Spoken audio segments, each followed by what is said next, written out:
Osiris. We're mass communicating. Mass communicating. Mass communicating.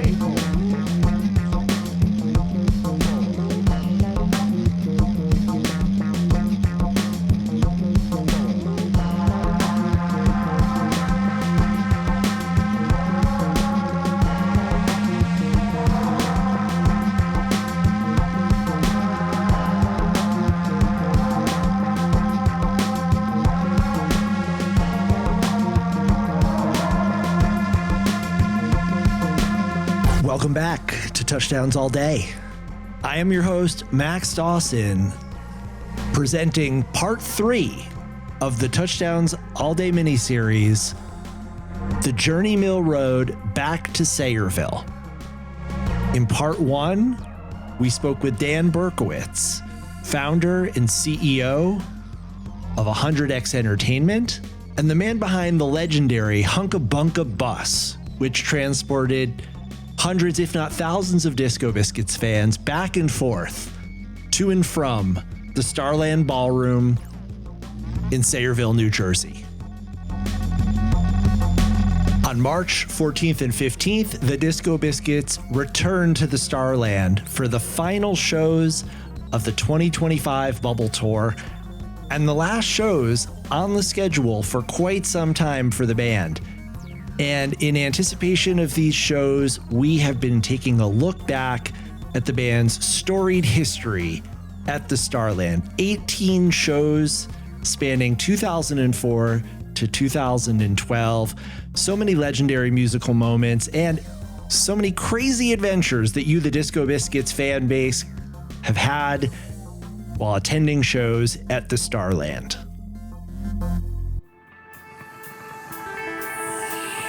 A few weeks ago, I opened up the Touchdowns All Day hotline, 424-666-SIYD, requested you submit your best Starland stories, your favorite memories from Sayreville, and I am very excited to share some of those with you in this episode, along with a return visit from none other than Plan C archivist Jon Goldberg, who will take us year by year through the Biscuits' history at the Starland, picking out some of his favorite musical highlights from each of the band's 18 shows at the venue.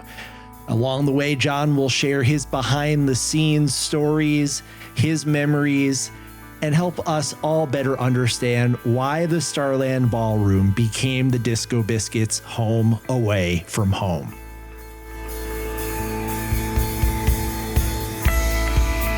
As you listen to this episode, you'll hear snippets of some of Jon's favorite musical highlights from Sayreville runs past, but I encourage you all to check out the official Best of Slayerville playlist that Jon and I have put together and I have posted on the Disco Biscuits official SoundCloud.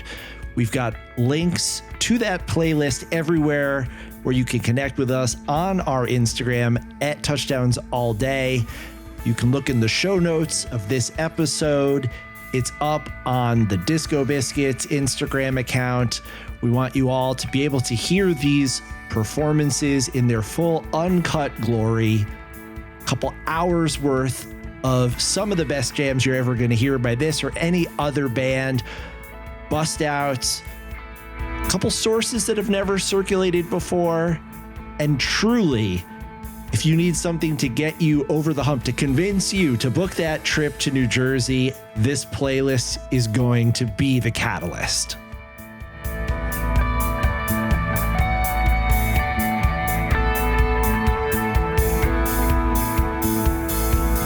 Welcome back to the podcast, Plan C archivist Jon Goldberg. Hi, excited to be here. So am I, Jon. I had so much fun with you doing the Hanukkah special that I've been looking for an excuse to have you back on the show. And what better excuse than the Biscuits' return to the Starland Ballroom in Sayreville. Now, Jon, I've never been to Sayreville, and I think that you were at almost all of the Sayreville shows. Correct me if I'm wrong. Yeah, so when I was getting ready for this, I was looking through, and yeah, I think I only missed the last three. So 15 of 18. So quite a few nights at Starland Ballroom. So for someone like myself who's never been, but who has only heard of the legends, can you explain to me why this Sayreville Starland Ballroom occupies such a special place in the memories and legends of Biscuits fans?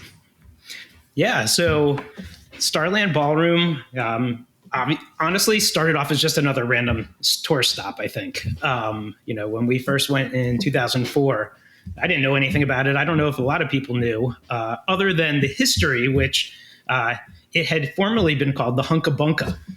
And so growing up in the New York area, I'd always heard advertisements for ladies' night at the Hunka Bunka, and it was always like this thing. And so really going into it, that was the only thing I knew, that a lot of people knew, I think, was that it was this, kind of a Jersey hangout, not very much in line with the scene and jam bands and all that. But I think that over time, this place was perfect for the band. First off, it was a really good size. It was also in striking distance from Philadelphia and New York, and obviously all of New Jersey. And so there's a ton of Disco Biscuit fans in those areas. So it naturally attracted a good crowd. And after the first few times there, I think that people realized once you were inside, it was a whole lot of fun. It was, I wouldn't say it was a complete free-for-all. There was security and whatnot, but it was definitely a party. That extended beyond just having individual shows. There was obviously that spread to hotels and parties and whatnot, and legends were born, of crazy times, which I think we'll probably hear a little bit about today. For Disco Biscuits fans of a certain vintage, the Starland seems to occupy a similar place in their memories as the Wetlands does in mine. It's the place where not only did the music rise to the occasion, but the fans were every bit as exciting and outrageous as anything that was taking place on stage. Can you describe the Starland Ballroom, what it's like when you're there, or at least what it was like when you were there back in the day? Sure. So having experienced the Wetlands and Starland Ballroom, I can first off tell you that they are very, very different venues, look and feel. The Starland Ballroom, if I remember correctly, when you walk in, it's kind of a wide room with some big bars kind of sunken down on the floor. And it just would get extremely, extremely crowded. The fans love being close to the band, and being that it's a big floor, really crammed in there. And to the point where, band and crew, we had to kind of use the exits to get around the building. So if I had to hurry up and get from front of house to backstage, I would have to go outside. And that just kind of became this thing. And so it was just so crowded all the time with a lot of people. So, but as far as, ambience goes, bit different than the Wetlands, which was kind of a lower ceiling, much smaller room with downstairs.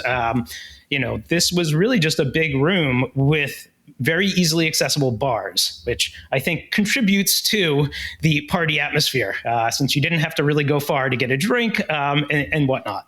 You mentioned that the location was sort of ideally situated between New York and Philly, and of course, Jersey itself being a hotbed of Biscuit fan activity. Can you tell me a little bit more about Sayreville, New Jersey, and the general locale of where this venue was? I can try. I think it was mostly just like strip malls and stuff around there, and, hotels nearby, which I think makes it attractive for bands, especially when they're playing, say, a 3-night run, gives you a chance to kind of settle in. But yeah, I think it was really just kind of strip malls and not a lot to do in the town when you weren't going to a concert.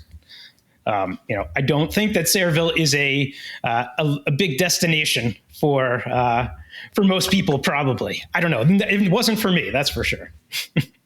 And there's something about, places like Worcester or Sayreville, places that are kind of a little run down and beat up and maybe past their prime, but that seem to bring the best out of the Biscuits and the fans. Like these places where there aren't a lot of other distractions. Hartford, I think, is another town where the Biscuits have historically over-delivered and where the fans have always been very appreciative.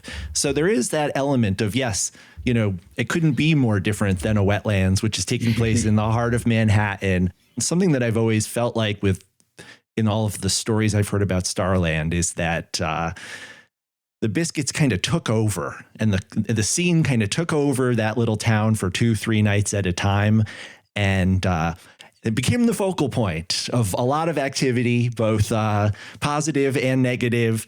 And in the process, created a lot of these legends that we'll be talking about today. So, Jon, let's start where it all began in May of 2004. And what Jon's going to help us do is walk through year by year some of the musical highlights and also some of his most indelible memories from these runs. But first appearance at the Starland comes in May of 2004. Set the stage and share with us your recollections of your first Starland experience.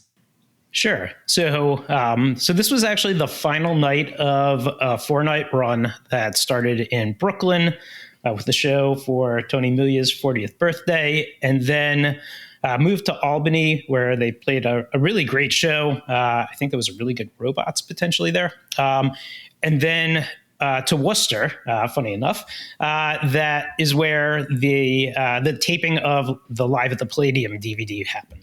So this was now the 4th night of the run that kind of zigzagged, and we're now back down into New Jersey. And to be honest, I was a little tired.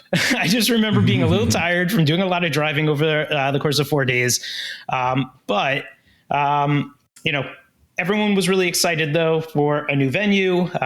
And, also part of what was going on in 2004 was that we were hearing rumors that Sammy was going to potentially be leaving the band. And so all throughout 2004, there was this feeling that, we got to go to every show we can. Now, fortunately, there weren't a lot of shows in 2004. I think there was only about 30 shows. But that was something that I think was top of mind for a lot of people, that, I got to go because I can't miss some of these last moments with Sammy as the drummer. So that was just the general frame, I think, of our mindset for a lot of people. But as far as the first night there, I don't remember the full reason why, but Mike Greenfield sat in for the full second set. And that second set was really awesome. The selection for today is the Crickets into Shem Rabu, back into Crickets, which is the meat of the second set. And you can really get the interplay between Greenie and Sammy. It's just kind of a fun set.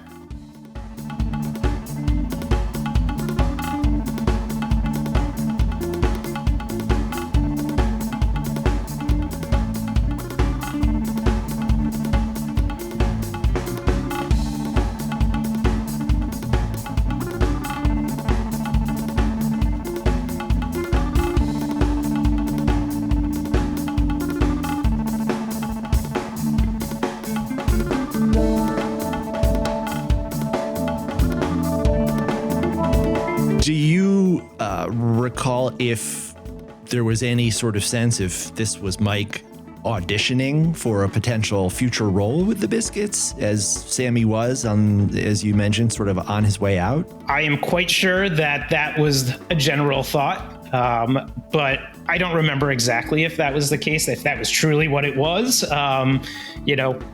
I don't think that Greenfield was in a band at the time. I think this is before this is long before he joined Lotus, I think. So I'm sure that was some of the speculation.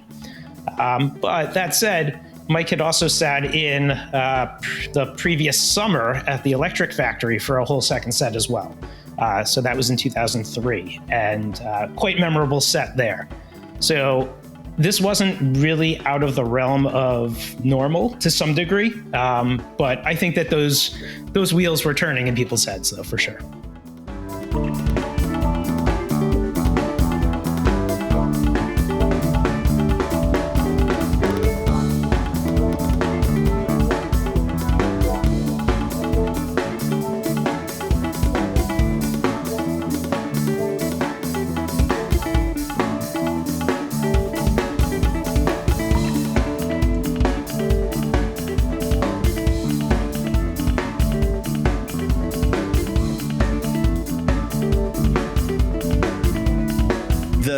other unique thing about this May show is that for the next 8 years or so, this is the only one night stand at the Starland. The band would return in November, but at the time, after that May initial performance, was there a sense of, wow, this is a great venue, can't wait to come back? I don't know if that's the case. I think that, everyone enjoyed our time there, but I think that after these 2 nights for Thanksgiving, when people actually stayed in the area, I think that's when the legend started to grow. I think that anytime you can kind of, set down for a couple days, it's a whole different experience rather than the last night of a run, going to the show. And in my case, I drove away after, I didn't stay in the area. I think that it just is really different when you're camped out for a few days. So that 11/26/2004 show opens with a really hot sandwich, Jigsaw Earth, Helicopters, Jigsaw Earth. And Jon, you brought this one to my attention, and I'm going to play for you all the audience recording of this segment. The reason being, and this is Kevin Hughes's great audience recording available on archive.org, the crowd goes nuts when the band segues into Helicopters. And we've talked about how that can sometimes get lost on a pristine soundboard.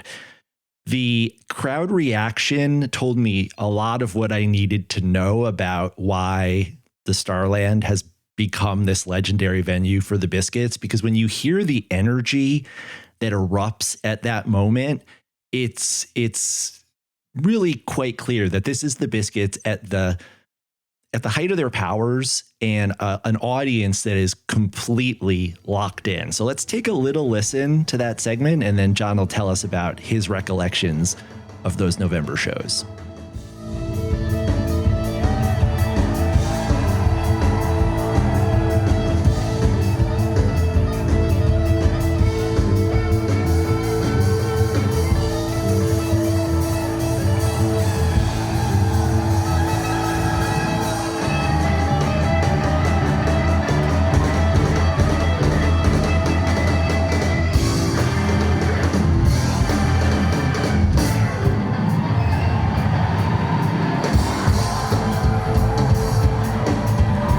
That was amazing. The fact that we still had a number of tapers who were regularly showing up and recording these shows really adds to the richness of these memories. Like you were saying, getting that more of that context of the crowd going berserk during a transition. It really brings it to life. So that it's just really exciting. It brings me back.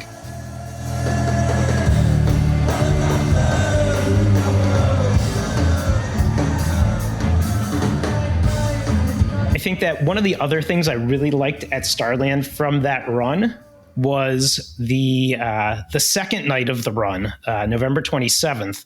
There was also a great sandwich in that show, and that was Little Betty Boop into, I guess it's an inverted Svengali, even though you could maybe call it dyslexic because they pause for at least 30 seconds to a minute in between the end of Svengali before flipping it over to start the song again. Then it goes back into Boop.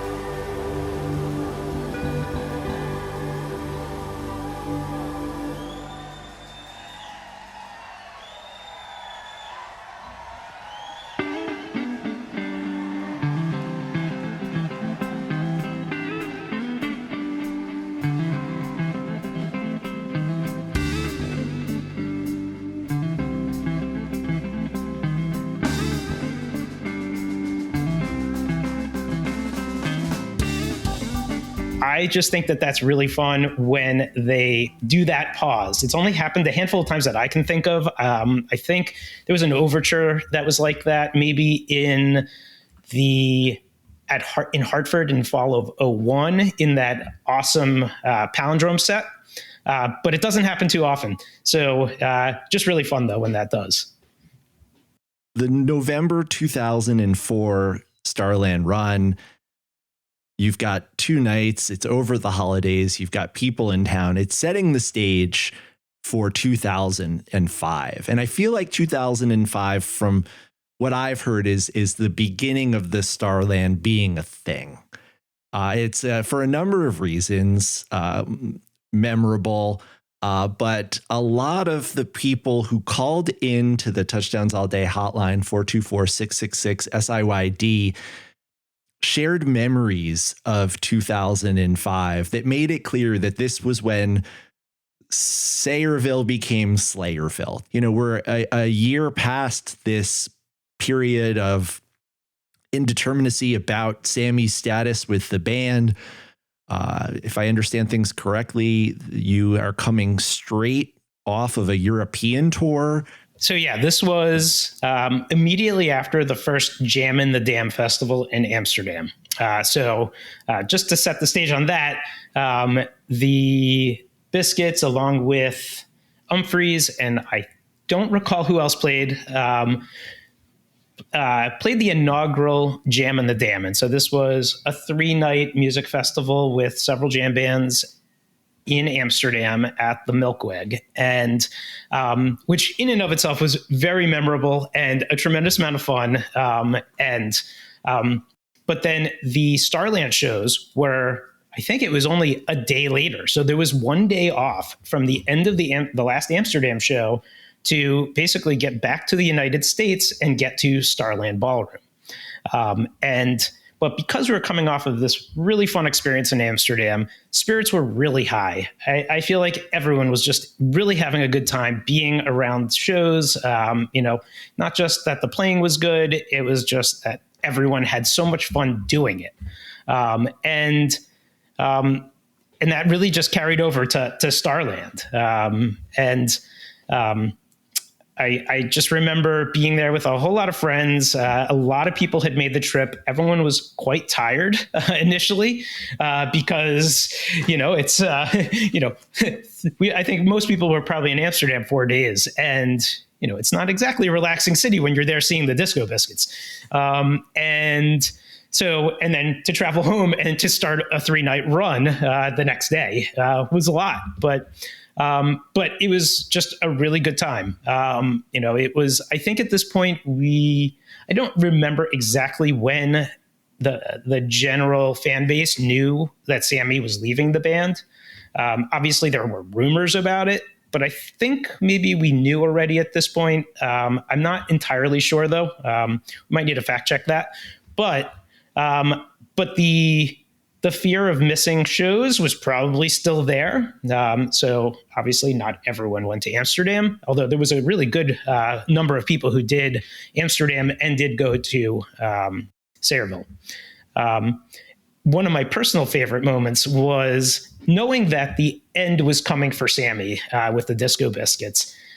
I and other people who were around before the show would often ask for songs to be played at sound checks. And I just have this really great memory of me, my wife, and Devin Brigham sitting and eating a filet mignon steak, listening to Sammy play his final Radiator for 3 of us. It was just kind of like these intangible memories that, just defined the Starland experience for me personally. There was definitely a family vibe, like just a really good group of people would be there every night. I mean, that's not different from now, but it did add to a certain level of comfort we felt at the venue. I mentioned the food. The food there is important to note, I think, because they had this phenomenal in-house kitchen with a private chef who did the food there. They didn't serve food at the venue, though. This was strictly for the bands. And so part of the fun for us going to Starland was these phenomenal meals, getting to hang out and watch the Disco Biscuits play sound checks. It was just like one of these things for the crew and some of us who were around and backstage back then. And just really defined my experience there. And to the point where the venue loved a lot of the fans. We had fans' portraits hanging in the kitchen, as employee of the year, employee of the month. Is just hilarious. Fill in some of the details there, because I have heard about this. I've even seen this photo. Who is the gentleman who was memorialized as the employee of the month? So there was, and I'm sure that he's still around at times, a fan whose name I won't give his real name, but his nickname that everyone called him by was the Head. Head with a capital H. The Head was is a great guy, and just all around awesome person. And he had a knack for making it into every single sold out show, no matter what, not just the Disco Biscuits, but any band. All of a sudden you'd just be like, oh, there's Head, he's backstage. And, that was just kind of his thing, is just, he naturally just was there and everyone was like, awesome, he's here, And so someone must have taken his picture and put it up in the kitchen because it was there for multiple years. Because it was there when we showed up one year, and it was there the following year as well. Now, I think that Dan Berkowitz was also immortalized in that kitchen as well, and he might have had an employee of the year photograph there. I don't know if I have a picture of that one, but that's the backstory there, and it just kind of speaks to how at home we felt there, and how it kind of became home court, if you will, kind of similar to the way that the Wetlands was years before. Just very, very comfortable. Well, I'm going to share with you some memories from the fans from 2005, starting with this from Boozebag. Hey, Max, how are you? This is Boozebag calling. Just wanted to leave a story about Sayreville. I just got back from Amsterdam, just trying to decelerate a little bit. Went to meet with my friend Digital Dan in his hotel room, offered me a pretzel. Got to the show and turned into a straight-up video game animation session. That motherfucker dosed me. And once I realized that it hit me, I was looking for him for the whole show, but I couldn't. It was all sorts of colors and such a wild, wild evening. And then I saw him later at the hotel, and I kicked him straight in the nuts. You did say debauchery. That certainly doesn't have anything to do with the music, but I figured I'd leave you a message and let you know. I did confirm with Digital Dan. He said it was okay to snitch him out, my seat's sewed back to the upright position a couple days later. Hope this story makes the cut. I hope you're well. We'll talk to you soon.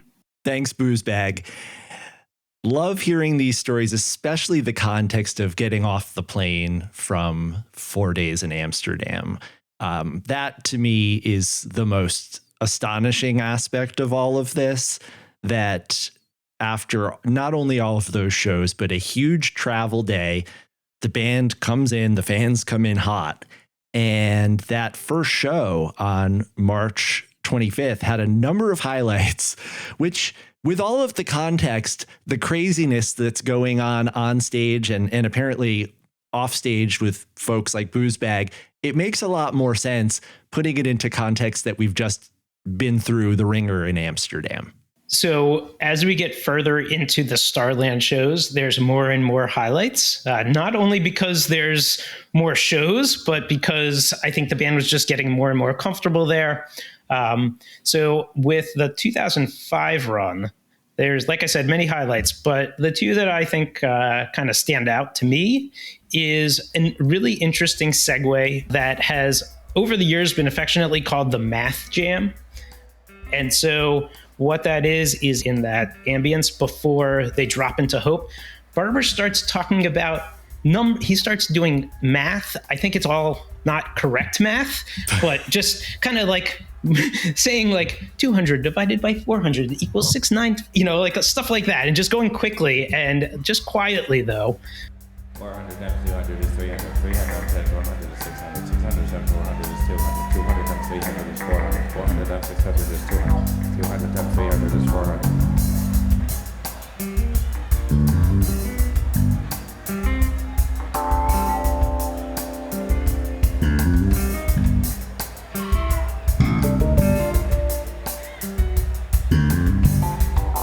I have no idea why, but I just think it's really an interesting thing. And as we get further into the Starland runs, clearly numbers and math, resonates with the band at this venue.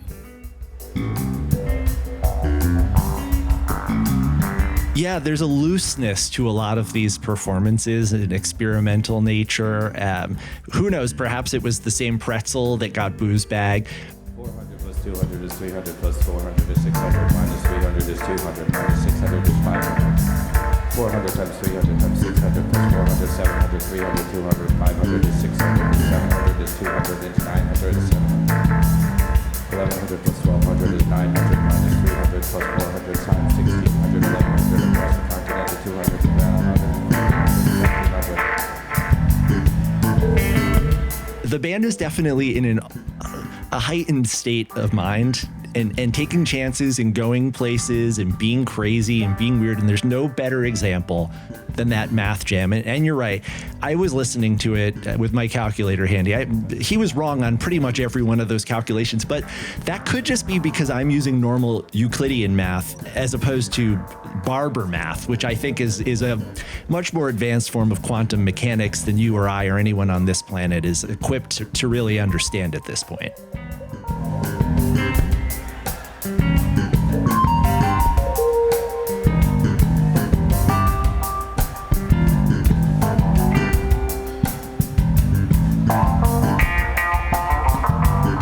The second selection I have from the 2005 run was from the next night, and it is the dribble. And specifically, it's the intro to the dribble. It starts off as dribble, but then it goes through a series of different teases, and I wouldn't even call them teases. They're playing snippets. It's almost like a medley of Frog Legs, Aquatic Ape, Boogie Stop Shuffle, Above the Waves, and Shelby Rose as well. And that's all in the intro, and it's just a really fun little medley that takes us all over the place before they really get into dribble.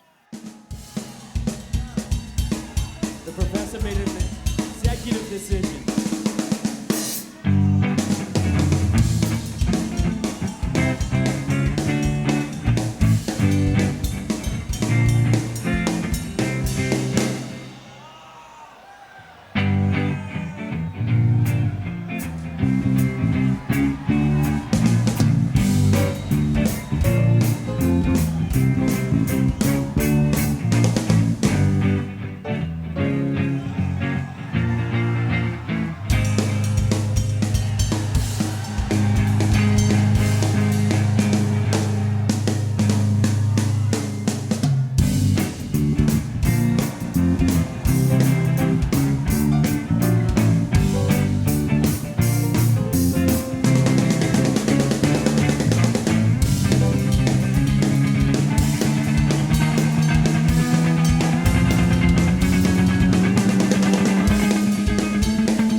Was there a sense that they were having fun messing with the fans, or that they were trying to, hash out a discussion on stage? Like John wants to play Frog Legs, but Sammy and Mark want to do dribble, and Aaron's in the middle. I feel like this had to have been somewhat coordinated in advance.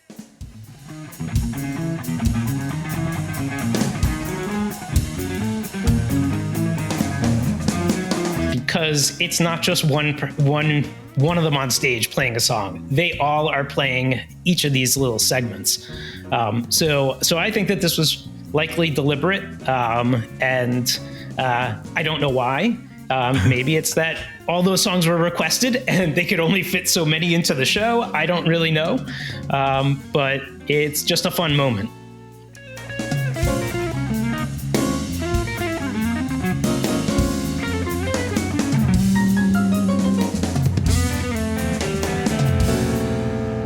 Now, the next year, 2006, things are now a little more established. 2005 is the first year of the Hunka Bunka bus. Dan Berkowitz organizing transportation to and from the hotels in order to hopefully cut down on some of the extracurricular law enforcement activities that were taking place with people getting themselves to the venue and then back. However, it's not to say that the debauchery was completely quelled. A couple of the memories of 2006 have a common theme. I'm going to share first, John, a call from Jenna in New Hampshire. Hey, so I was calling about the Jersey Sayreville run from Starland Ballroom from, I think it was 2006. I remember getting back from the show Saturday night. I mean, the whole weekend was wild. So many stories, but specifically Saturday night, getting back from the show, feeling pretty twisted, feeling pretty good. We round the corner to go to our hotel, and there is a car that had driven over the bumper, over the curb, and straight into what we thought was our hotel room. And we totally freaked out with seeing this car sticking out of a hotel room. Turns out it was the room next to us. So our room was safe, but nothing like coming back from Raging a Biscuit show to a car in a hotel room. Great times. What a wonderful run. Can't wait to do it again next month. Sorry if you don't. John, do you have any recollection of the infamous 2006 drive-through hotel situation? So this is sort of the stuff of legends at this point. So I was not staying at that hotel, but obviously when someone drives a car into, I think it was a Hojo's, that kind of sticks. I know the hotel, it just speaks to the level of debauchery and, maybe some unsafe activities there. Hopefully, riding the bus put an end to these kinds of things. But yes, it is definitely something I remember everyone was talking about it. I mean, how do you not when you hear about a fan drove into the hotel? It's We have a second account of that incident. This one is from Holly. Hey, it's Holly. Here's my Sayreville story. So my first ever biscuit show was at the Starland Ballroom in 2006. And on my way there, the guy who brought me crashed into a curb at the 7-Eleven down the street because we kept trying to find it and we couldn't find the place. And then little did I know, next year somebody would crash into the Hojo. And the year after that, I knew someone in the Hojo who crashed into the ceiling doing flips on their hotel bed. I'm not going to name names. So, yeah, I guess I just associate the Starland Ballroom with things crashing. So, rage on. Sorry if you don't. Bye. I like how both of these calls end with sorry if you don't.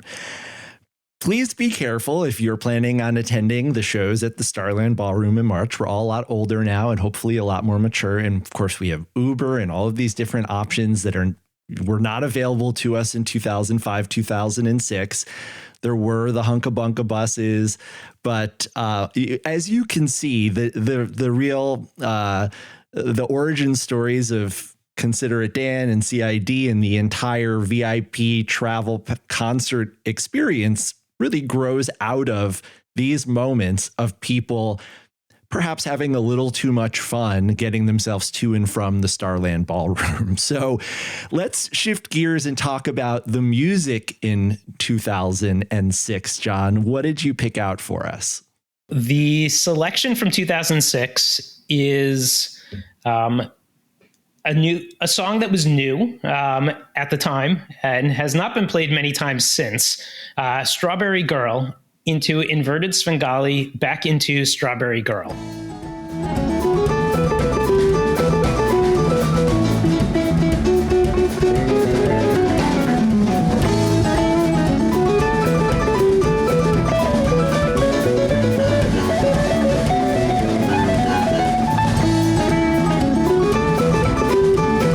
I would say that Strawberry Girl was not the most popular song initially. It's definitely more of a jam bandy kind of vibe to it.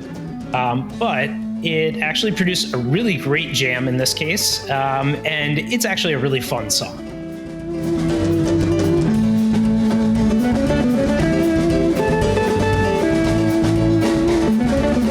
The 2006 Starland run was only Alan's 8th, 9th, and 10th shows with the band. So if you think about that and, how much time they really had at that point to gel, only really playing together for probably like about 3 months at that point, 2.5 really.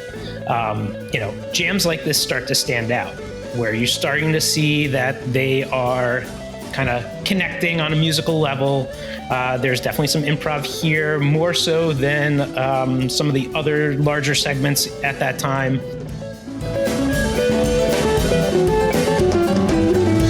Strawberry Girl, one of the more polarizing Biscuit songs, and I don't even actually polarizing probably isn't the right term because I've never heard anyone say anything nice about it. It's usually the punchline for something, an unkind take. I was actually pleasantly surprised by this segment and bummed out that the band effectively abandoned Strawberry Girl after 2006. Are there any other Strawberry Girl performances of note that had this more jammed out treatment that you can think of? Strawberry Girl only played 8 times. So the origin, though, was that it was played at the Drum Off. So that was 2 nights in Atlantic City when the Biscuits were effectively auditioning some drummers to be in the Disco Biscuits. And so this was one of those songs that was debuted at that run. And then it was only played through the spring. And looking at these, I actually attended almost all of these. So I should have a better recollection of it, although I think as the spring tour progressed, there were other moments that eclipsed these. And so shows like the Georgia Theater in spring of 06, April 28th, I believe, was a pretty strong show. So was the Kirby Center in 2006. So things like Strawberry Girl didn't get as much attention. Some other notable performances from that run, band brought back Have a Cigar after a lengthy time of having that song on the shelf. There were quite a few Conspirator songs in the mix, Commercial Amen and Liquid Handcuffs. Any other strong memories, musical or otherwise, from the 2006 run? One of my strongest memories of this run is, again, not a musical moment. It was the 2006 Winter Olympics, I think in Japan. And one night before the show, there was at least 20 people fixated on the TV in the green room, watching the women's curling finals. I've never seen people so excited about a sport they know nothing about before. It's one of those things where instantly everyone's an expert and we have absolutely no clue about this game at all. But it was just this collective moment where everyone was just super invested all of a sudden. It might have even delayed a sound check or something, but it was just one of those moments that I'll always remember, and remember who was there with us. Just this very intense moment of watching a sport that none of us knew anything about. That was just really, really fun. Well, the next year, 2007, the band comes back for another extended run, the 15th, 16th, 17th, and the performances are rightfully held in high regard by the Biscuits community. So many debuts, bust outs, memorable performances. Before we get to the music, here is another one of your Starland memories. This one is from Tucci. Hey, Max. Hey, Barber. It's Tucci hitting you up from Tulum. I wanted to tell you a Sayreville story. So we got out of one of the shows. It must have been like 2007 or so. And I think it was the last night of the run. And I crossed the street into the parking lot. And there is my friend Evan's car. And there's a really crazy looking wook who looks like hell beating on the hood of his car with both hands, just acting crazy. So I kind of got the guy's attention and I motioned for him to go towards the woods. And so then he leaves my friend's car alone. We drive away. A couple days later, I made a joke about him on PT, and the guy was like, "Hey, that was you that did that? I was in those woods for hours." He looked like hell. It was really funny. Much love, guys. Bye. That's great. That was you. Tucci apologizes. Hopefully you're out of the woods now. I imagine like a Sopranos Pine Barrens situation with a Wook just wandering around in the snowy woods of Sayreville.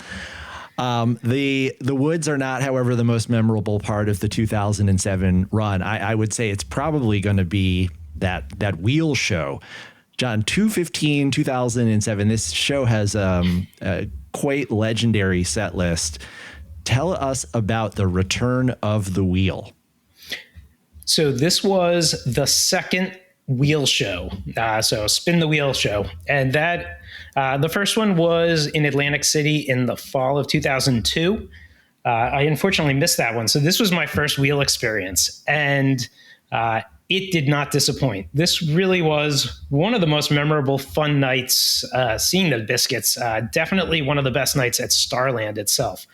I think that in general, this run is probably responsible for the best music that the band has played at Starland. But starting with that first night, the wheel show. Actually, Jon, if I might, I'm going to interrupt you here. We have a voicemail from friend of the podcast, Jenny Campbell, who actually created the wheel in 2007. She's going to tell us all about the process of putting that show together.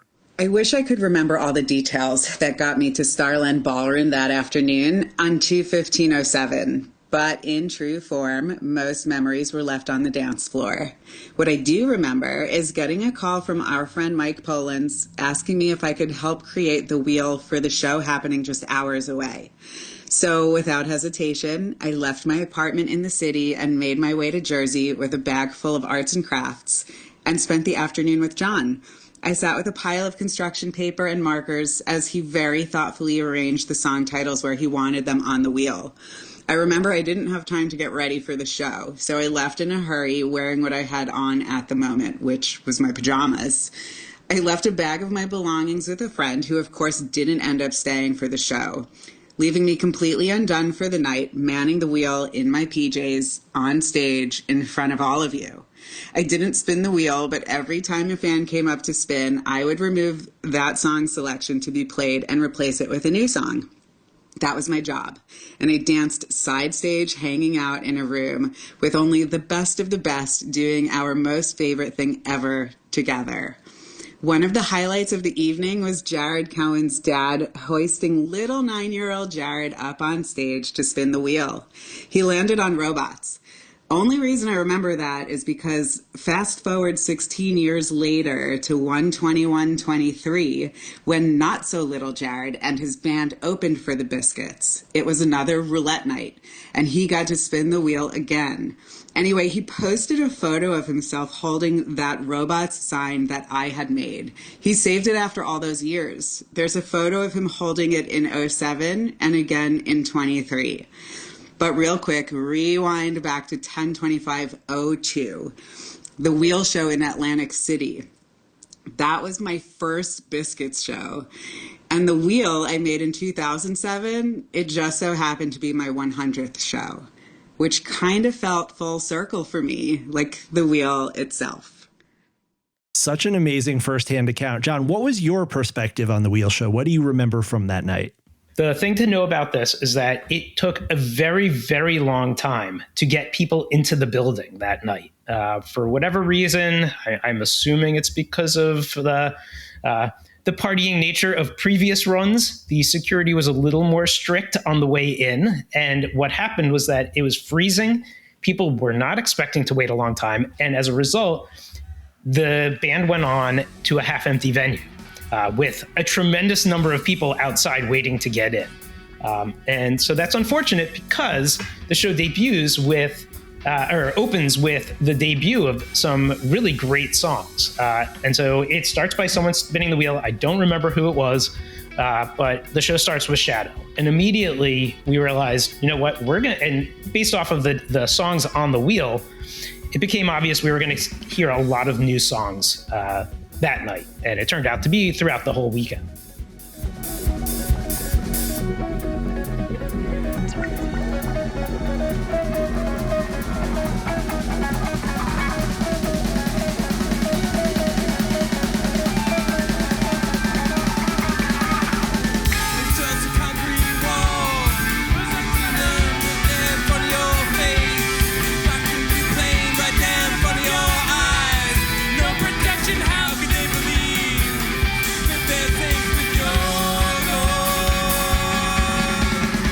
I actually have a call from the person who made that spin and got us that first shadow.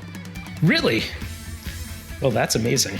This upcoming Starland run is so exciting for me as I'm approaching the 20th anniversary of my first Biscuits experience, which happened at the Starland Ballroom on March 25th, 2005. Hey, can we get a spectacle? It's been a while.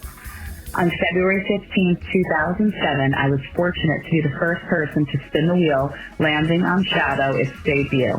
It's a memory I will never forget, and it's incredible that Shadow has made a recent resurgence. The 4/20/24 Rock Candy into Shadow and the 12/27 Mulberries into Shadow are just delightful. I'm pumped to be doing both nights. I feel like a kid again. VIP Friday for me and bringing a bunch of people on Saturday. Cheers to the memories of the Starland Ballroom. And that one is from Bobby. So first show, spinning the wheel and getting the debut of Shadow. Talk about a memorable first Biscuits experience.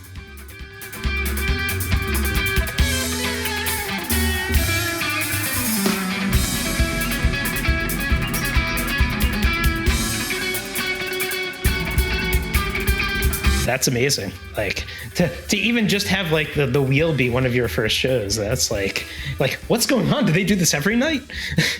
Let's go through this set list song by song because it really is spectacular. We've got the Biscuits Internet Project open in front of us. First performance of Shadow, into first performance of Air Song, into first performance of the Super Mario Starman Jam,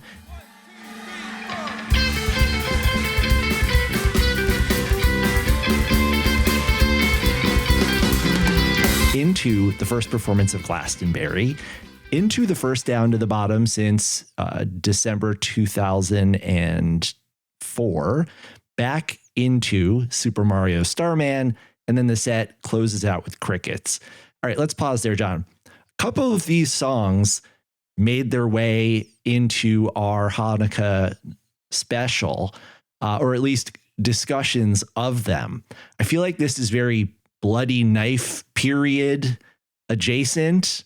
Can you give a little context of some of the songs that made their debut this time, how unfamiliar they were to you and to others, if they were things that you knew about, and the general atmosphere and idea behind a wheel show where so many of the songs have never been performed before?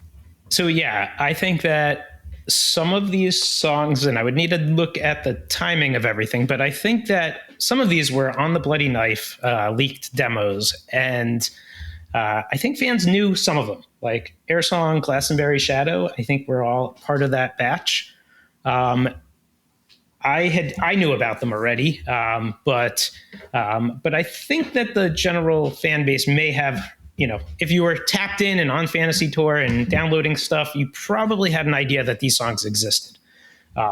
As far as how we getting them all at once stitched together, I love stuff like this. I think I might have said this in the last time I was on, is that I really love hearing song debuts. To me, it's just really fun to not only hear a new song, but getting to see what the crowd reaction is like.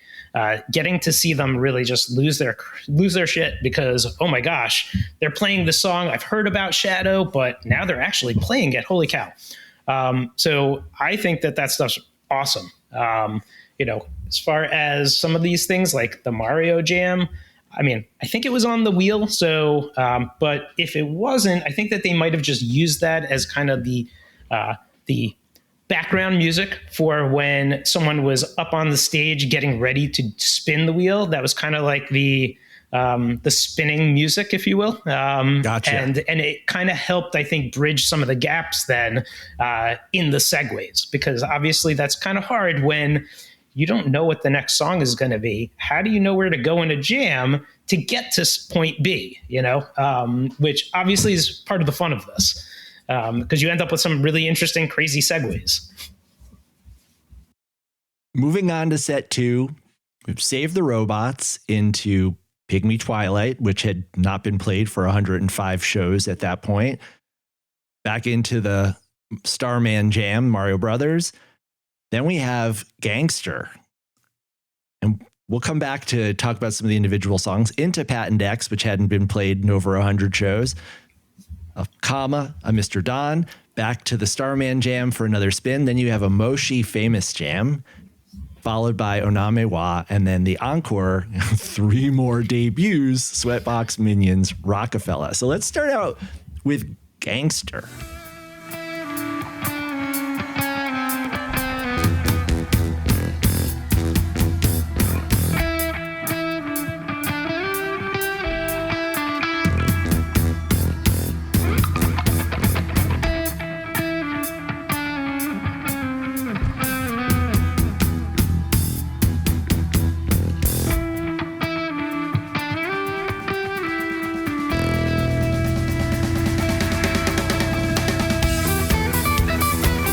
Gangster, we all know, all our Biscuit scholars, that the band had originally played this segment in an I-Man Jam in 2002, I believe.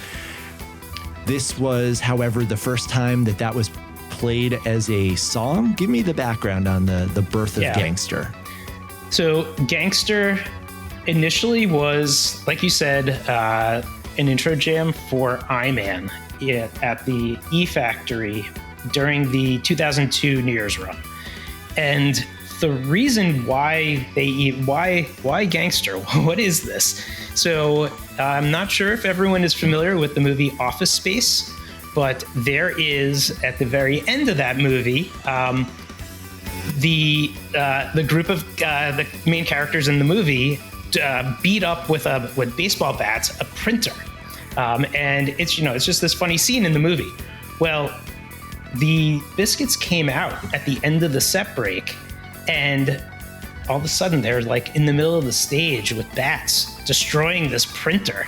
And it was hilarious. And so that's, and in the movie, that's It's Good to Be a Gangster is like a song that plays. I think it's when like the main characters are like stuck in traffic and they're just cranking rap, and getting a reaction out of people.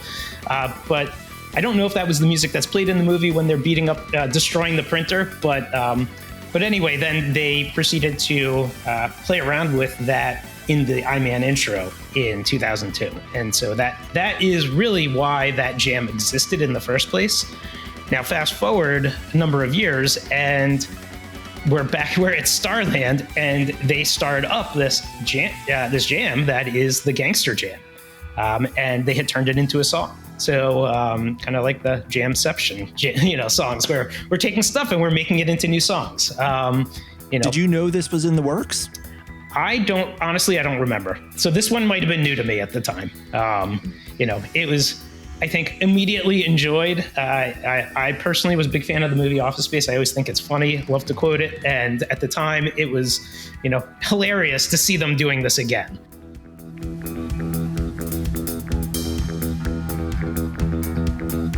This is something that I'm going to come back to when we talk about the next night. But I'm always curious about these moments where a jam that was played 5, 6, 7 years before reemerges and is now a song. We've seen that happen in the Jamception era. Sometimes I think it's taken really astute fans to say, oh my God, To Be Continued builds off of that Vasilio Spaga jam from 2008 at the Nokia Theater. But I'm just wondering, at the time, were people connecting the dots and saying like, aha, 12/29/02 I-Man intro, they're doing it as a song now and it's called Gangster? So I think that people knew this one.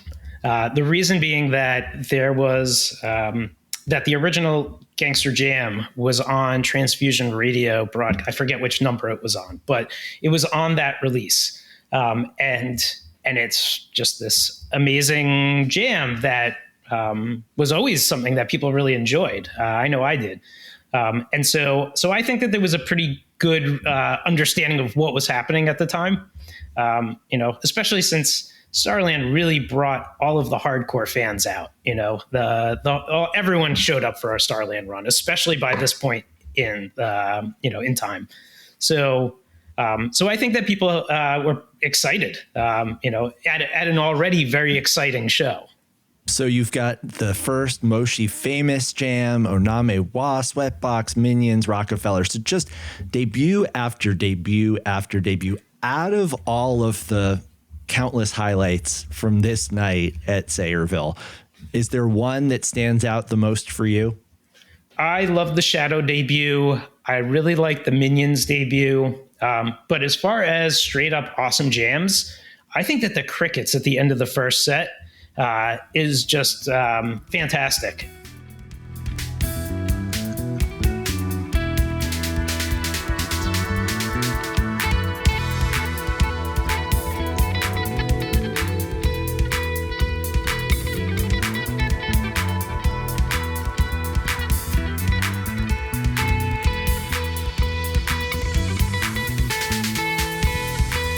Really good use of Alan's E-drums, really coming into his own with them at that point.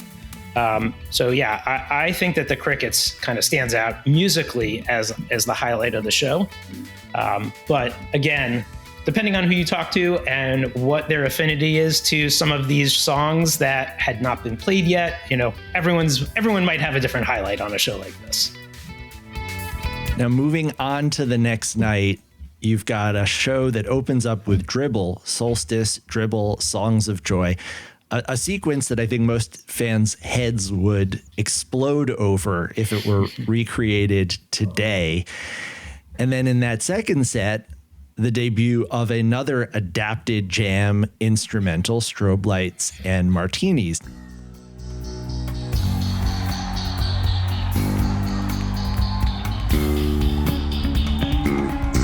Now, that's a song that has also, at this point, been released and kind of given a title on one of the band's live compact disc releases.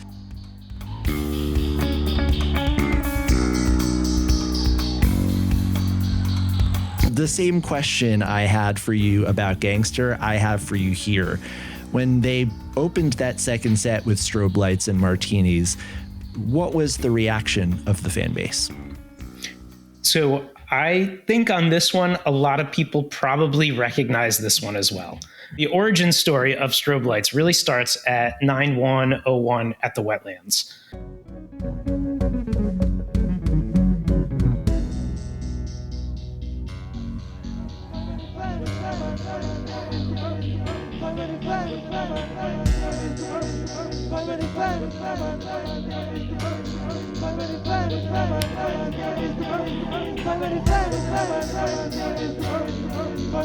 That jam was played, I think, at least 3 times, maybe 4, in the fall of 2001, always coming out of Dribble at the same place. And then it was revisited once in Hartford, I believe, in spring of 2003.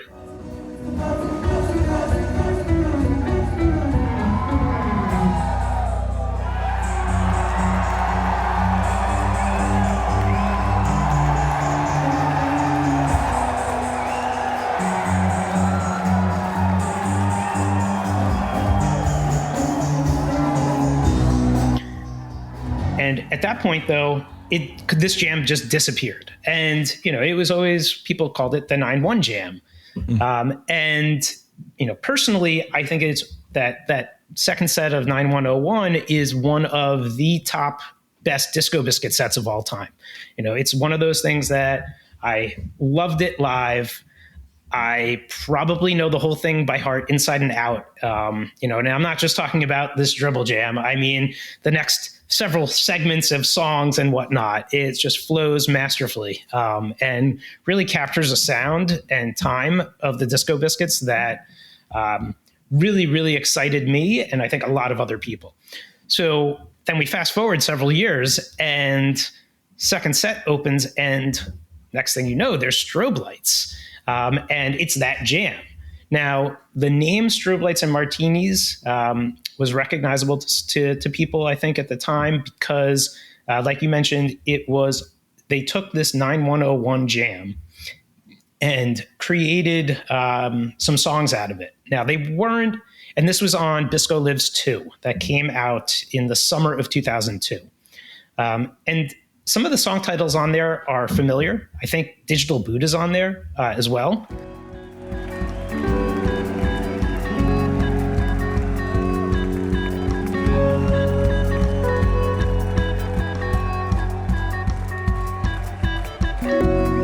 But the songs are very different now than what was on that recording. They basically made some remixes of a live album. I think that when bands do these things now, it's a lot different. But got to tip the hat to them trying something new at the time. This was, people weren't taking live recordings and trying to remix them into songs back then.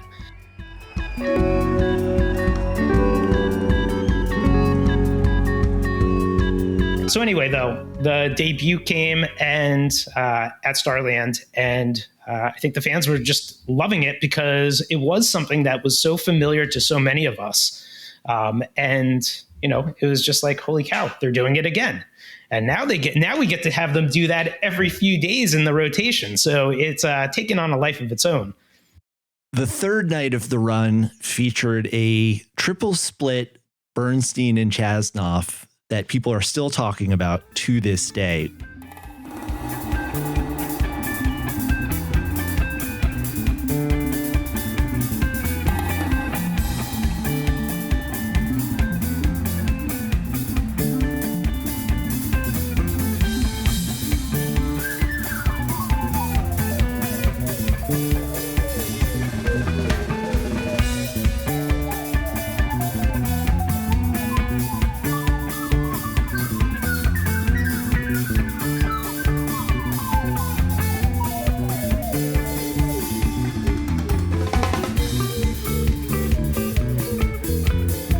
What are your highlights apart from that B&C from night 3 to 1707?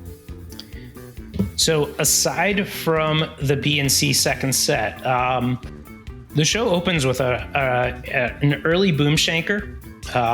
This one has an interesting, it's not just down tempo. This one shifts into a little trance, I think, midway through. So that one's an interesting take. Also, there's an nomewa in this show as well. So that's 2 times in 3 nights with a nomewa. That's a pretty good batting average for that song. So, but I do think that the meat of this show is the second set Bernstein sandwich. There is another version of Gangster in the encore in the middle of Down to the Bottom. So, getting actually some really good repeats, I think, over the course of this run. 2 Down to the Bottoms as well. So,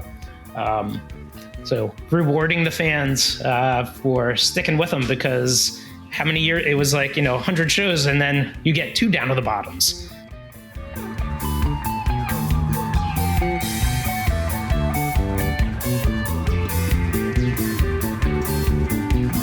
There's definitely a feeling by 2007 that the band is going the extra mile for these Starland shows, that they feel compelled to do something special, to bring back big songs, to debut almost an entire set of new material. So you're seeing definitely that acknowledgement by the band that this is special, that Starland is now officially, it seems like, one of the highlights of the year for the Biscuits.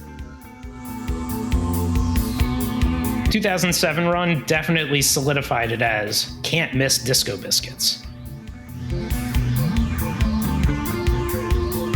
2008, that feeling continues, and you have another 3-night run One of the things that fans remembered quite fondly was the costume contest. This call is from Coach Stevie Lou, referencing his participation. Yo, what's up, Max and squad?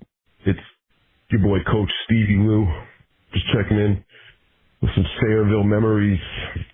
One of my favorite memories was one time the band announced that we were going to have a costume contest at the show.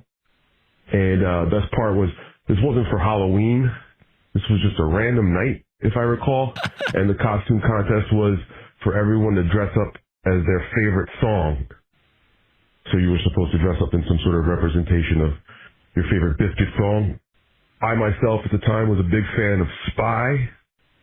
So I dressed up like the Mad Magazine Spy character. And a bunch of other people were all decked out that night. We had a good time. Thanks, man. I appreciate it.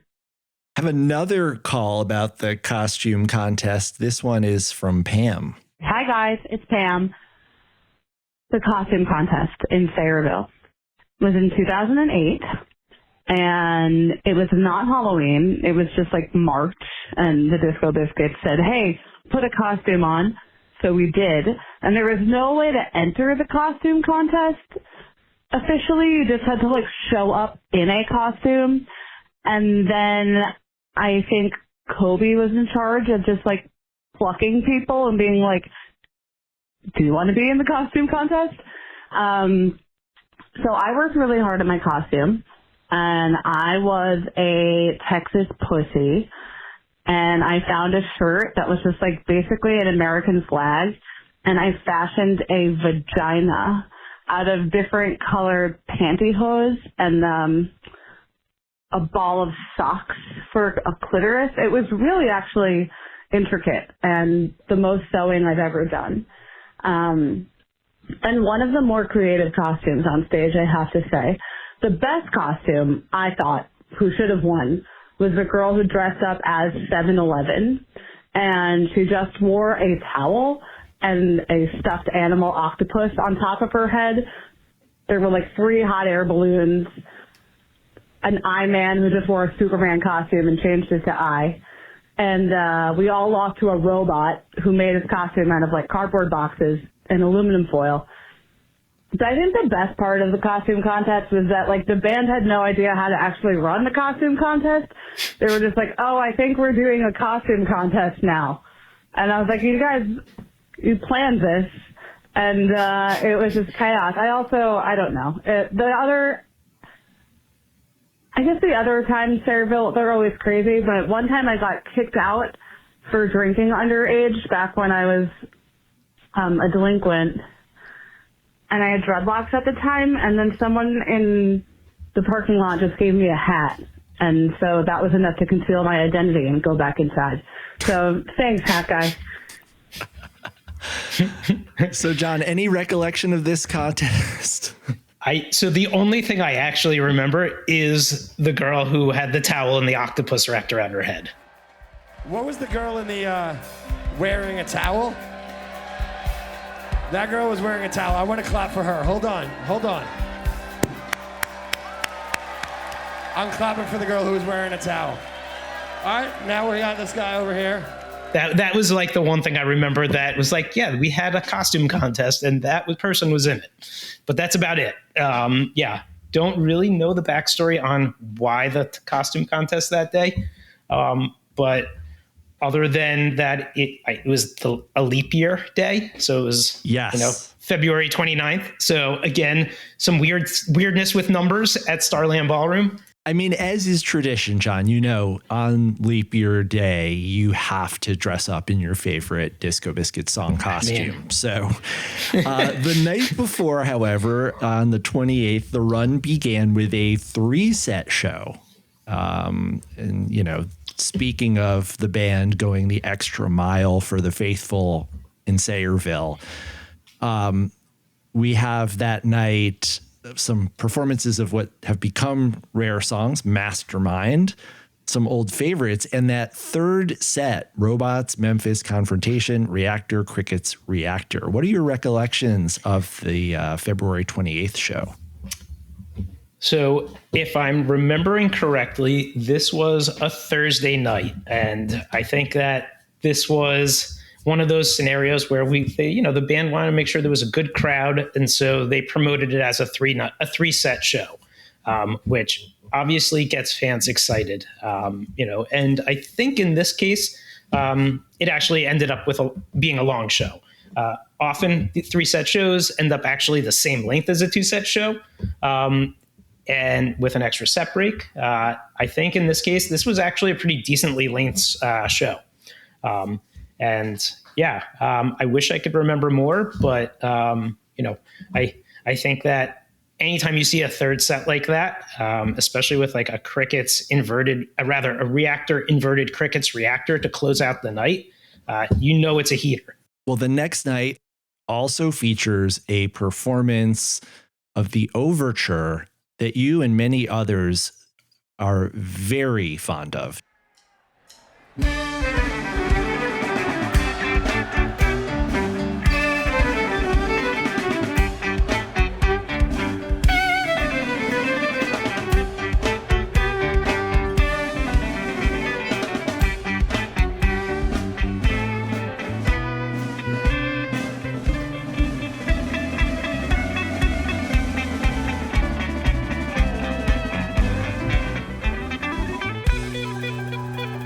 Tell me a little bit about this performance and the special guest who accompanied the band during it.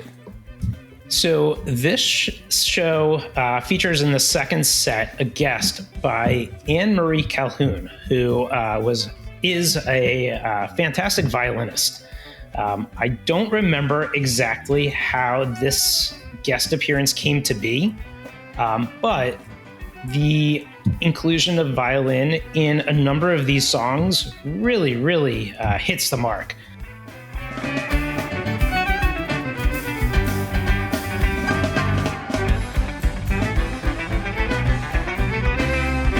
So Air Song is great. I think though that the overture, there's just something about drum and bass with some violin and haunting violin that just works perfectly.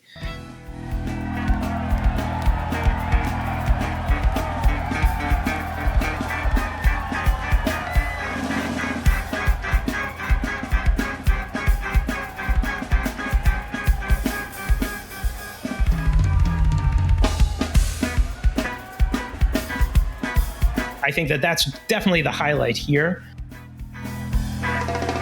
But there was also the debut of Caves of the East with violin.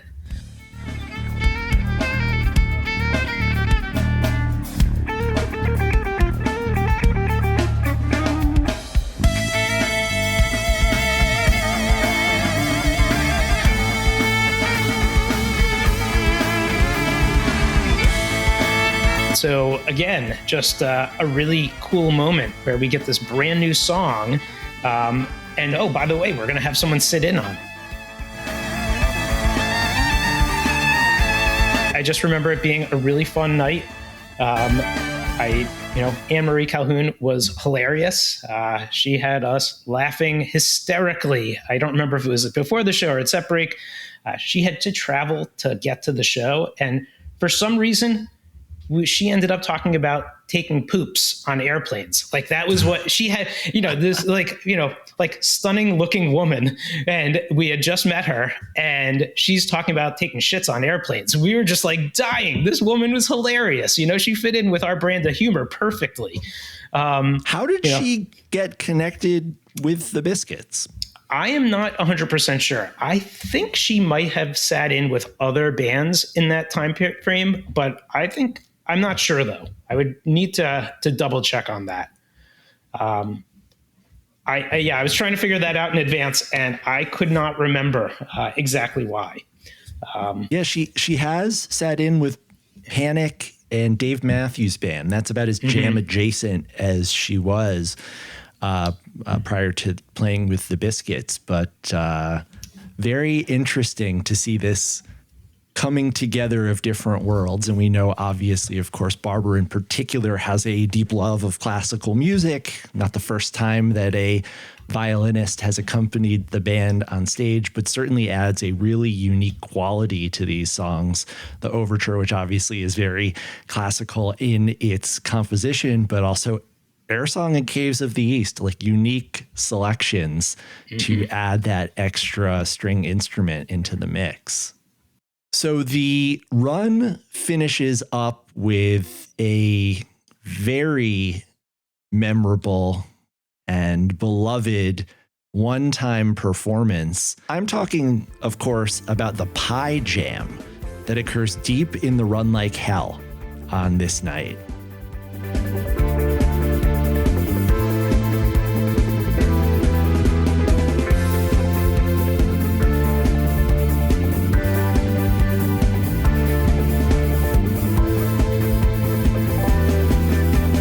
So the jam is interesting to say the least. It's a raging run like hell that at a certain point they drop into a jam that has the band reciting the pi numbers. So 3.1415, and it goes on, and I don't know the rest.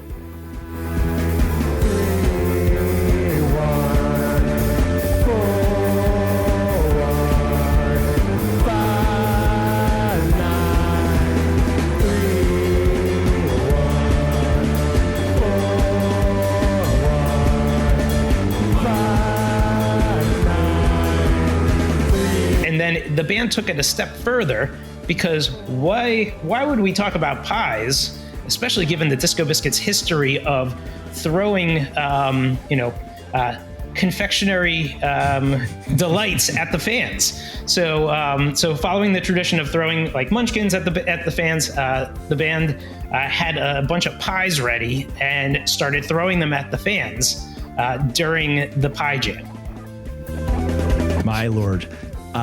Are we talking cream pies? Are we talking apple, berry, fruit? I think that they were mostly cream pies, so maximum effect. Yes. Must have been fun being up in the pit after that. Yes. Slipping around in puddles of whipped cream and everybody all sweaty and sticky. The jam is amazing. And, if you guys haven't put two and two together already yet, the Starland Ballroom shows coming up include a performance on March 14th. It only would seem fitting that they should return back to the Pie Jam. Who knows? I'm planting the seed right here. John and I are setting our intentions and hoping that we might see a return of the Pie Jam. I think it's been long enough, and how many times do we get to play on Pie Day?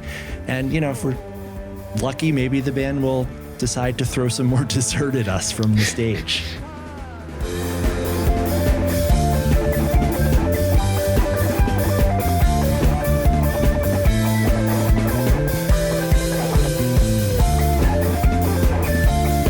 So bring a tarp, Yes. Yeah.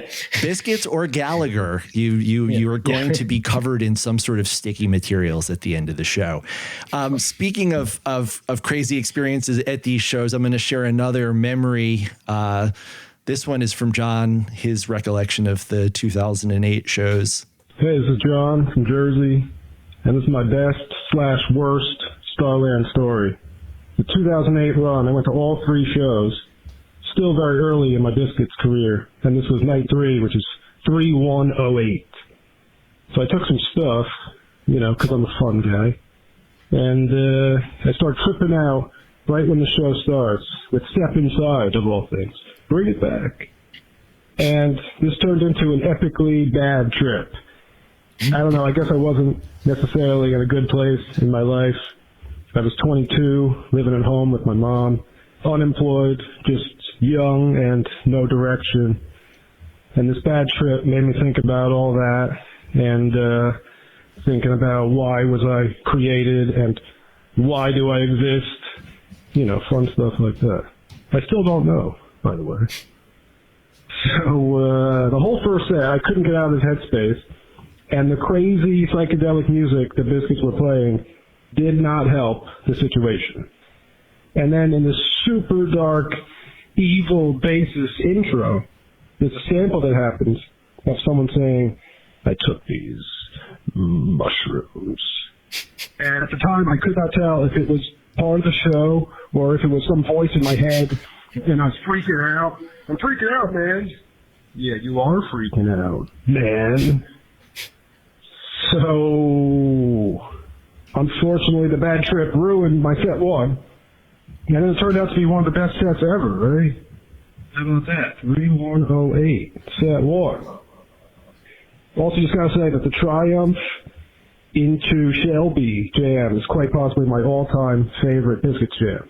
It turns into this unbelievably beautiful yet sad jam, and BARBER comes up with the most amazing line. And this jam has brought me to tears multiple times when listening back. The whole set is superb, premium grade A fire biscuits, great stuff. So thanks. Excited for the 2 Starland shows coming up soon. Well, John, we're glad to hear that you're able to listen to the show now and enjoy it. And those spooky samples during the basis, we're also happy to confirm that you weren't the only person hearing those.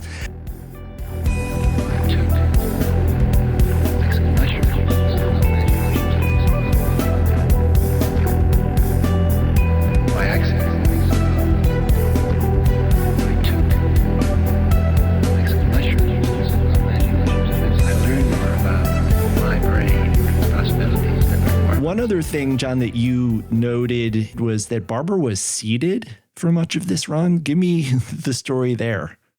Yeah. So BARBER, I think, had like broken his foot or something like a week or so before. And so he had a huge cast or like walking boot or something. And so he was playing seated. And I think that he was playing seated like that for much of that spring, including I think that entire Europe run that they did. It was only a couple weeks after this. So yeah, it's just which made me think, like, was he throwing pies seated down? I couldn't remember.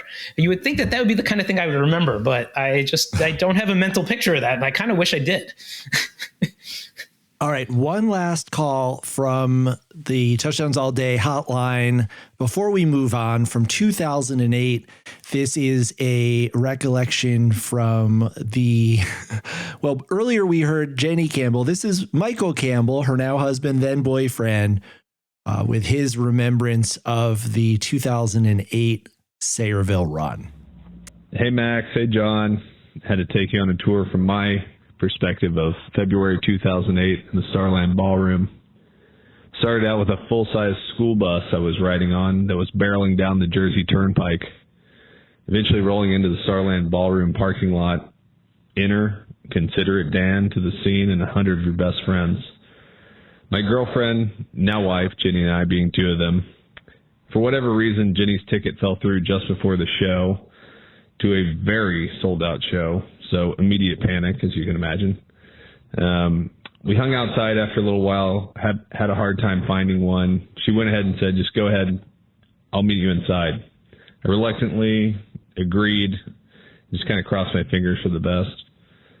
Fast forward about half an hour later, I see Jenny pop out from side stage holding a single cymbal. She placed it next to Alan's kit, hopped down from the stage and into the crowd. I mean, what can I say? It was honestly legendary. She might as well have moonwalked through security. It was so baller. Turns out she explained her situation to the Biscuits crew, and they told her, hold this and walk through the store. Bam. Enter Sayreville 08, an absolute blast for the next 3 nights. See you guys soon. John, from 2008, we have a 2-night run in 2009. Fewer shows this go round. However, we do have yet another 3-set show, 3-setter on the 12th in September. The other big change here being that after a few years of having Starland be in March or late February, we now have these shows smack in the middle of September.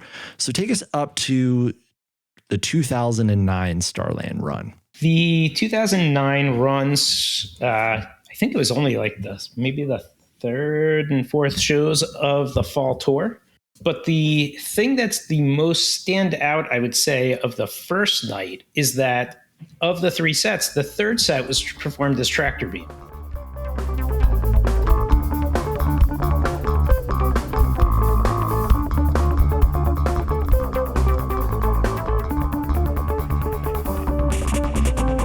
And so this is not today's Tractor Beam, but the more of the original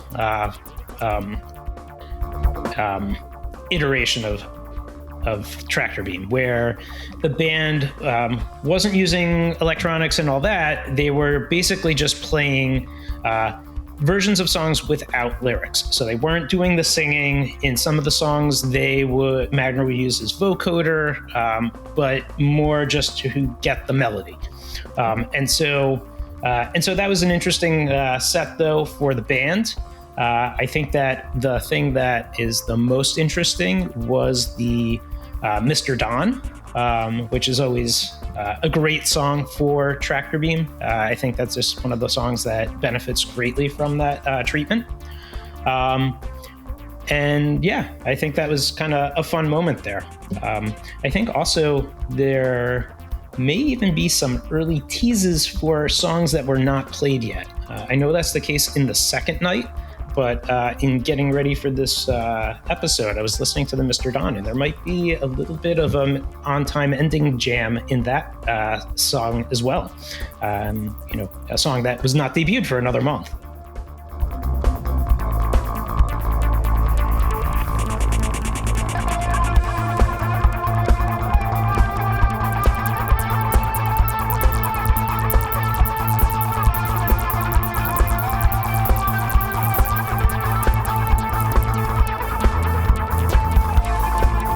Speaking of, the selection that you flagged for me from the next night, September 13th, from the second set, also featured an on-time tease. So what was your highlight from the second night of that run? The Tempest is really fun, and it actually does have a much more pronounced on-time ending tease.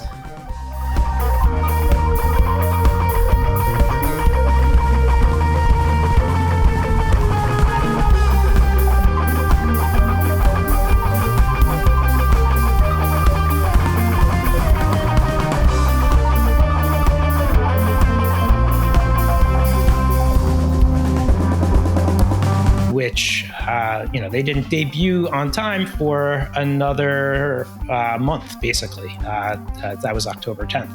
So, and this is not the first time that the Disco Biscuits have been caught teasing songs that have not been released yet. This actually has happened many times over the years. I think that this is happening even now, today, potentially even more so than it was in the past. But it's the benefit of looking back, because obviously none of us knew what on time was in those moments. So just really fun to listen back to older stuff and find where are these ideas coming from.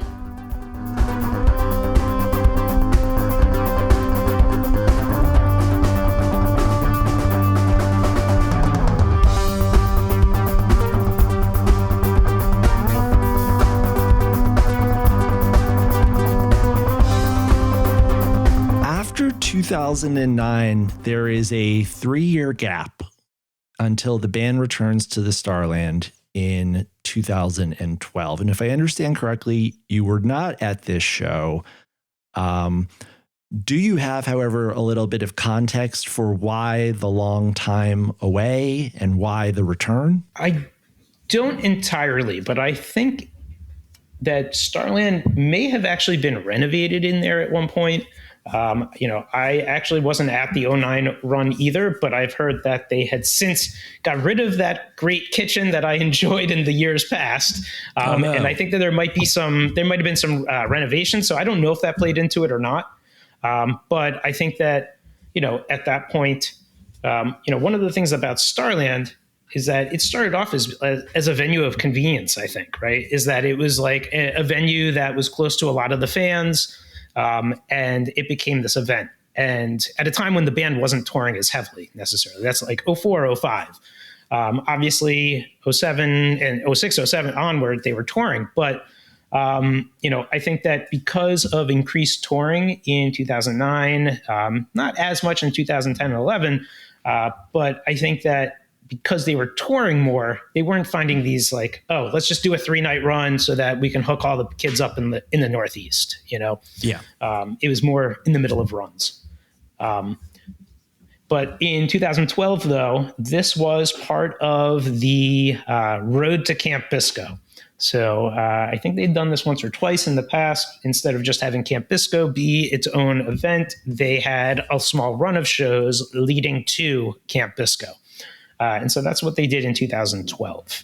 Any highlights from this performance? I think if we're going to pick a highlight, I think it would be the aquatic ape into the end of Svengali, which always produces some interesting drum and bass.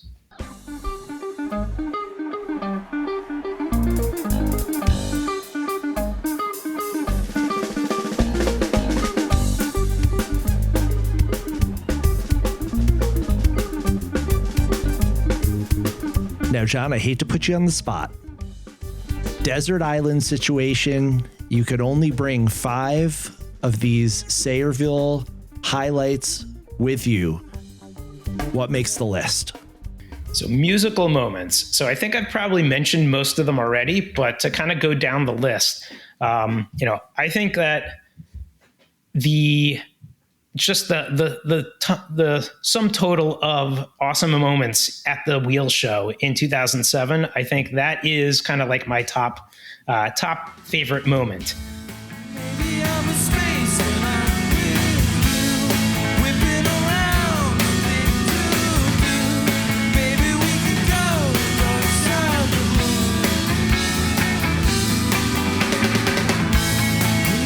Also in that run is the second set on 2/17/07 for that includes the BNC and Sandwich split 3 ways. I would say that the BNC middle into Spacebird is probably my favorite musical moment from all of Starland.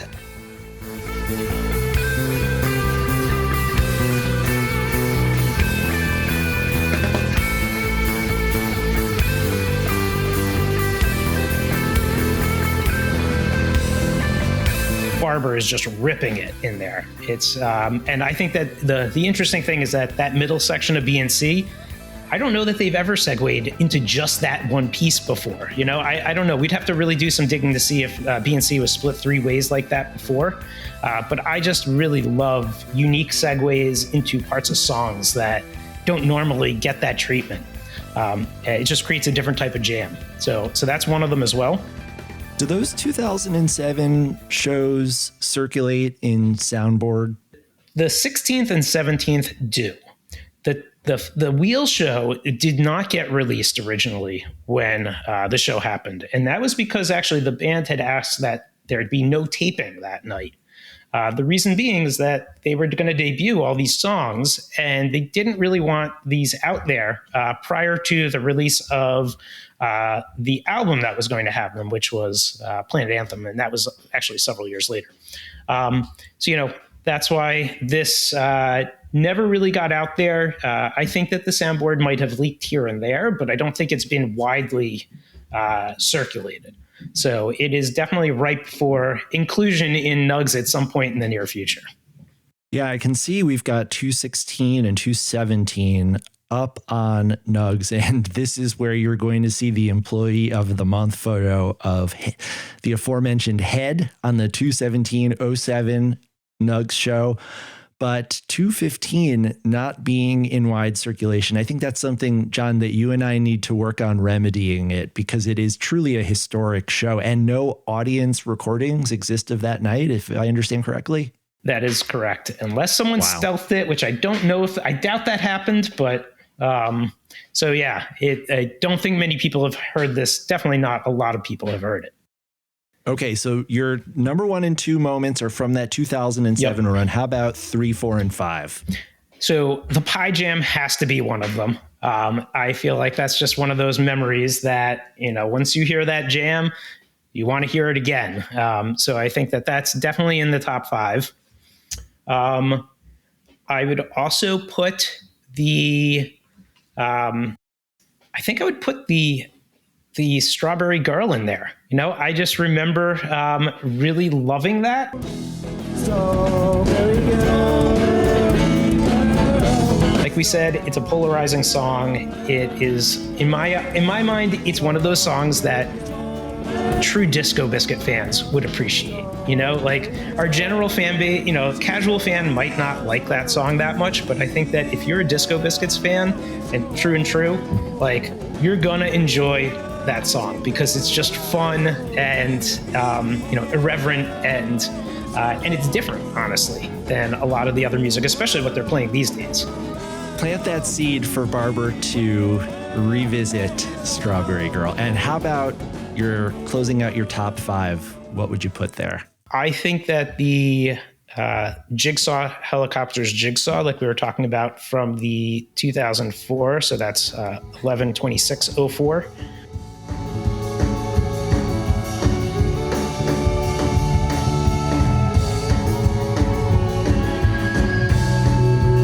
That is, again, just a really great segment.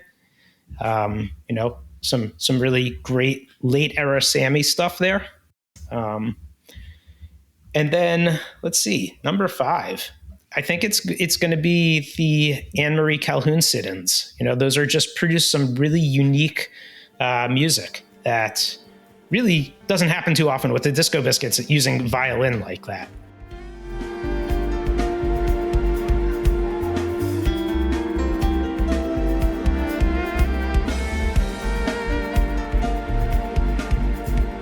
John, you've gotten me very much in the mindset of doing a full Sayreville re-listen, going back and tracing the full history of the band at this venue.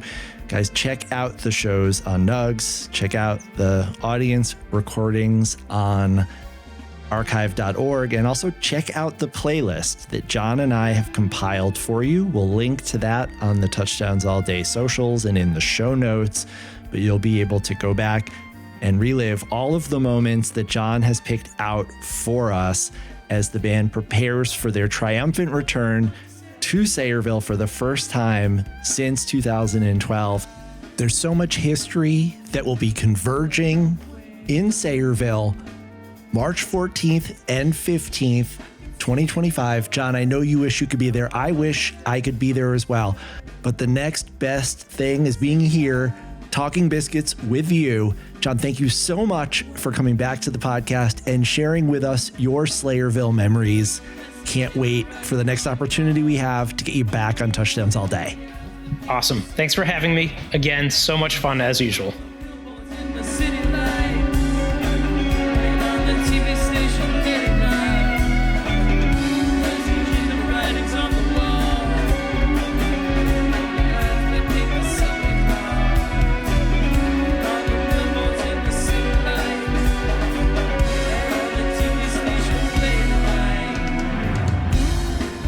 That's where we'll leave it. Touchdowns All Day is an Osiris Media production. Check us out on the web at www.touchdownsallday.com. This episode was written, produced, and edited by me, Max Dawson, and was mixed and mastered by Matt Dwyer. Barber and I would love to hear from you. 424-666-SIYD. Just because the Jernee Mill Road to Sayreville miniseries is behind us doesn't mean you can't call in with your favorite Sayreville stories or stories from any venue, any era from the band's history. John is at Barber Shreds, and I'm at FY Maxwell on all social platforms. You can hit us on the show account at TDADBaby on X and at Touchdowns All Day on Instagram. This and every episode of Touchdowns All Day, especially this episode, would not be possible without the contributions of many people, including the Disco Biscuits road crew: Ben, Pat, Nick, Brian, Rich, Dane, Amin, Herm, and Tara. The band itself: Mark, John, Aaron, Alan, and the professor, Dr. Samuel Altman. Ben Baruch and Andrew Kaplan at 1111 Management. The Touchdowns All Day Advisory Committee was clutch in the production of this and the last episode on Sayreville. Special thanks to Andy Bazzani and Mike Walsh, Russ Tabes, Dave Cook, Scott McClintock, Rich Steele, Ian Armstrong, Jon Goldberg, John Polides, Colin Stern, and Ryan Ryonix. And as I do every episode, I'd like to thank our coaches, Joey and Steve. And last but not least, my partner, Avery. Love you, babe. On behalf of John Barber, Jon Goldberg, and the entire Touchdowns All Day family, this is Max Dawson saying see you next time. We're mass communicating. We're mass communicating. Mass communicating.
Osiris.